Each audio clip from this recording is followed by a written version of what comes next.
Hello, my name is Burke Hedges, author of the best-selling book, The Parable of the Pipeline. I open my book with a story about Pablo and Bruno, who take two very different paths in their quest for financial independence. What you're about to see is the delightful animated story of their adventure.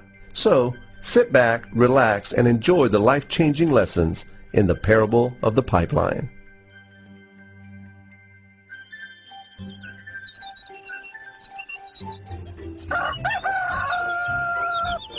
Far away, in a small village, near a beautiful valley, lived two friends, Pablo and Bruno. They were both young and dreamed of a better life for themselves.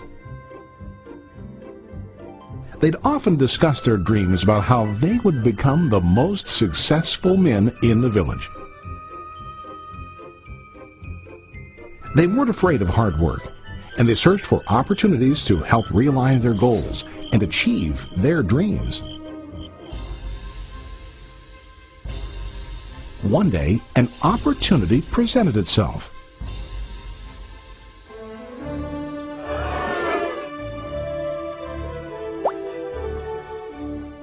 The mayor of the village decided to hire two people to bring water from a spring up on the mountain, across the valley, back down to the village. They were to be paid based on the amount of water delivered to the village. Bruno and Pablo enthusiastically got to work. Every day, from morning till evening, they carried buckets to and from the spring. They worked hard, carrying water to the village. In the evening, they'd return home with their day's wages.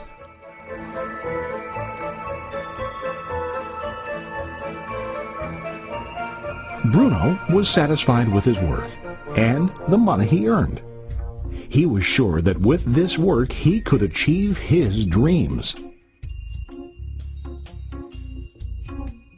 Bruno thought that to increase his wages he could use bigger buckets to bring more water each trip.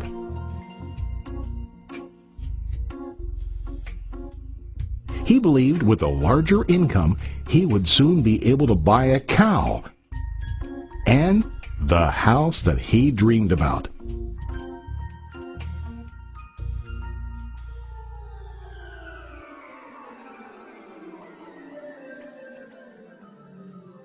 Now Pablo was not satisfied. At the end of the day, his back and hands ached, and he was exhausted. He was looking for an easier way to earn more. One day an idea occurred to Pablo. He imagined building a pipeline to deliver the water from the mountain spring to the village. With this pipeline, he could get more water to the village without carrying buckets back and forth from the spring to the village. Soon, he got very excited about his idea and began to plan.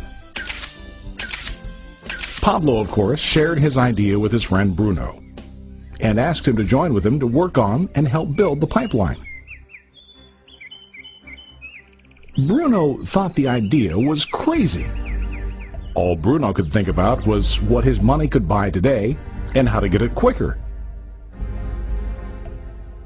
He felt that building a pipeline would slow him down and delay him in achieving his goals. Instead, Bruno got bigger buckets and went more often back and forth fetching water.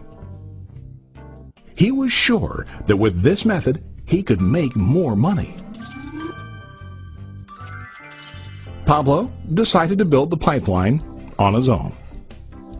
He understood that it would not be easy to build, and it would take time to complete the pipeline. Pablo knew that it could take several years to finish, but he set his mind on his goal. Every day he worked and carried water like before.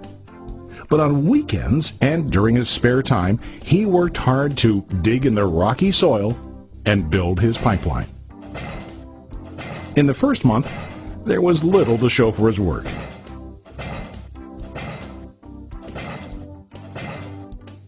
Bruno and the villagers laughed and teased him. They called him Pablo the Pipeline Man. During this time, Bruno's income doubled. He already bought a cow and a bigger house. His lifestyle changed.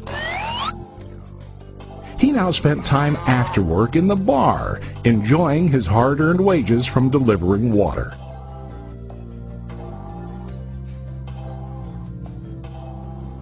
What Bruno didn't realize was that his body was starting to stoop from carrying the heavy buckets every day.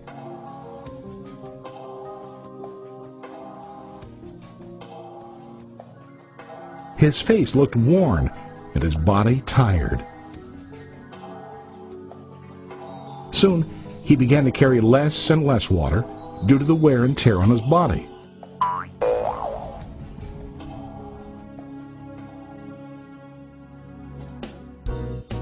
Month after month, Pablo worked. Soon a year passed, and then a second year. Finally, Pablo finished his pipeline. He now used his pipeline to deliver water to the village instead of carrying buckets. Pablo was now earning more money than ever before. The water continued flowing to the village, while Pablo wasn't working. While he slept and ate, the water flowed. Pablo was happy and proud of his insight, persistence, and hard work. Now his income flowed as long as the water flowed through his pipeline.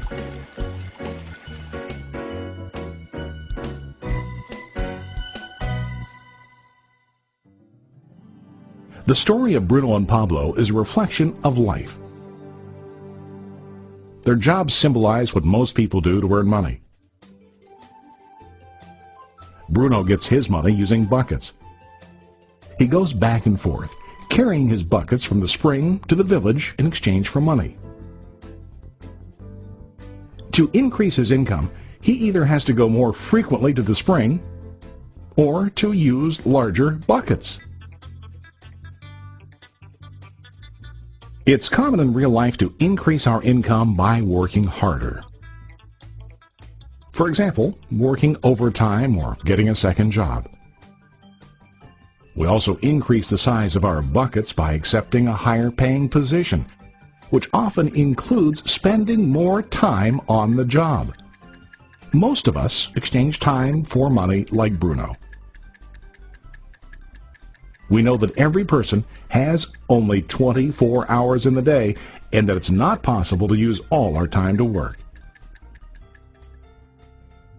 The most difficult time comes when we can no longer exchange time for money due to age, health, or other reasons. Then, our income stops. Now let's review what Pablo did. Very wisely, Pablo did not exchange all of his time for limited income, but he used some of his time to build a pipeline. He knew that the pipeline would bring ongoing income as long as the water flowed. An ongoing income that multiplied the time he worked each day. Pablo knew that someday, maybe because of age or health, he would no longer be able to exchange his available time for money. Pablo knew that if he could make his idea of a pipeline work, then he only has to do the hard work of building the pipeline.